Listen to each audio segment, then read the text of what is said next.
The funeral was silent until the German shepherd began barking at the coffin, refusing to stop.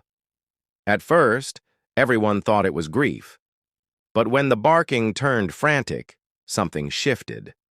What the dog was trying to say would uncover a miracle so shocking, it left every mourner speechless and trembling. Today, they were saying goodbye to Officer Daniel Granger, a decorated hero, a beloved husband, and a partner to one very special German shepherd. At the foot of the casket sat Rex, Daniel's loyal K9 companion. He wore his black vest with the word police stitched boldly across the side, but Rex didn't sit still. He let out a low whine, then a soft bark. At first, no one paid attention. They assumed he was just grieving, confused by the crowd in the absence of his partner's voice. Then Rex's behavior changed. He stood on all fours, ears pry-cricked, eyes fixed on the casket. His tail stiffened as a deep growl rumbled from his chest. Suddenly, he began barking sharply, loud, desperate, echoing across the room like a warning. People turned in their seats, confused. The officer beside Rex tried to tug him back gently, but the dog wouldn't budge. Instead, he lunged toward the casket, his paws scraping at the polished wood. Whispered murmurs spread through the chapel. Something was wrong. The widow looked up, startled. Rex had never behaved like this. His bark wasn't just sorrow, it was a signal. The barking didn't stop. People began shifting uncomfortably in their seats. Some assumed it was the stress of the moment. Others wondered if Rex was reacting to grief in the only way he knew how. But to those who had worked with kinesis before, veteran officers sitting in the pews, there was something unsettlingly familiar in the way Rex was reacting. It wasn't panic. It wasn't fear. It was alertness, focus, the kind of intensity only a working dog shows when he's on to something. One of Daniel's close colleagues, Officer Bryant, stood up and walked over. "Easy, boy," he said softly, crouching down and placing a hand on Rex's neck. But Rex didn't flinch or growl. Instead, he barked again, sharper this time, directed right at the base of the coffin. Then something shifted. Rex stopped barking and started pacing in circles around the casket, whining, sniffing along the edges. He returned to the same spot, paused, tapping at the wood. That's when Officer Bryant noticed something strange, an almost imperceptible noise coming from inside, a faint, muffled cry. Bryant's face palled. He turned to the funeral director. "Open it," he said urgently. Gasps rippled through the mourners. The director hesitated, stammering something about protocol, but Brian's voice grew firm. "Open the casket now," Rex growled again, pressing his nose to the lid. The room fell dead silent as the lid creaked open, and nestled beneath Daniel's folded hands, hidden in the folds of his uniform, was a tiny, squirming newborn puppy, alive. No one moved. The air inside the funeral home thickened with disbelief as eyes locked on the tiny creature stirring on Daniel's chest. The puppy was trembling, no more than a few days old, its fur still damp from birth, its nose searching blindly for warmth.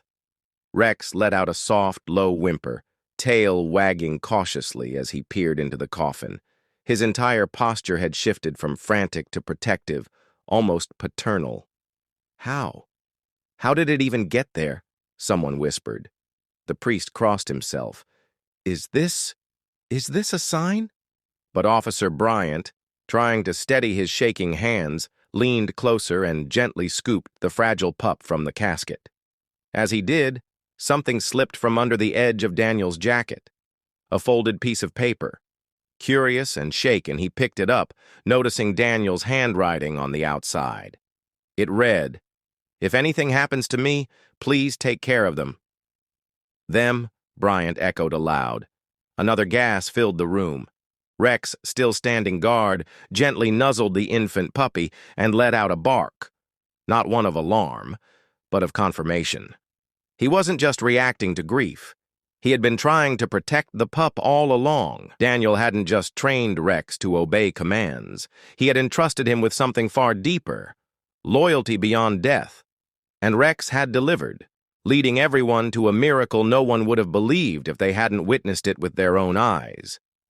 Tears began to flow, but now they weren't just for mourning, they were for wonder. As the guests slowly gathered around, Officer Bryant unfolded the note with trembling fingers. The room had gone completely silent. No more sniffles, no more whispered prayers. All eyes turned to the worn piece of paper that Daniel had left behind, as if it might explain the mystery none of them could comprehend. The letter began simply, "If you're reading this, it means I didn't make it home." Gas echoed through the room. Even the priest stepped back, stunned by Daniel's foresight. "But if Rex is still with you, and if by some miracle she made it too, then please know this wasn't an accident. I knew she was coming. I kept it a secret because I didn't want anyone to panic or try to stop me. Rex and I, well, we've seen things most can't understand, but we always understood each other." Officer Bryant paused, choking on his words, then continued. "She was born the night I went missing in the cold. Alone. Rex didn't leave my side, not even when he had the chance to run. He stayed. He guarded. And when I closed my eyes for the last time, I only hoped someone would hear him bark." The crowd broke down. The puzzle had been solved. The barking wasn't grief. It was a final message, a cry for help, a guardian's alarm. Daniel's final mission hadn't been about himself. It had been about protecting a life he'd barely met. And Rex had made sure that life wasn't forgotten.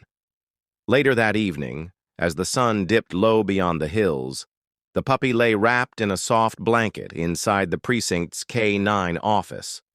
A nurse who had been attending the funeral confirmed it. Despite the cold dehydration and hours spent in the coffin, the puppy would survive. "It's a miracle," she whispered, eyes glistening. Rex sat quietly beside the crib, his eyes locked on the tiny bundle. His usual stiffness had melted away, replaced by a calm protectiveness no one had ever seen in him before. Officers passed by, heads shaking in disbelief, some stopping just to sit beside him. This wasn't just a rescue. It felt sacred. Amanda, Daniel's widow, arrived holding the letter tightly in her hand. She crouched beside Rex, tears streaming freely. "He knew," she whispered. "He knew she'd need you." She reached out and gently stroked Rex's head. He leaned into her hand, eyes soft, body still. Amanda looked down at the pup, her voice trembling. She'll grow up knowing who her father was and the dog who saved her life. Bryant stood nearby, watching the scene unfold. "He never stopped protecting," he said. "Even in death, the department decided unanimously the puppy would stay with Amanda and Rex. She would grow up not only surrounded by love, but with a living piece of her father watching over her.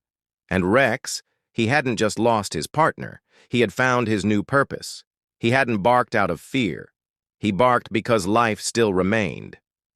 If you like this amazing K9 dog story, don't forget to like and subscribe. More awesome stories are coming.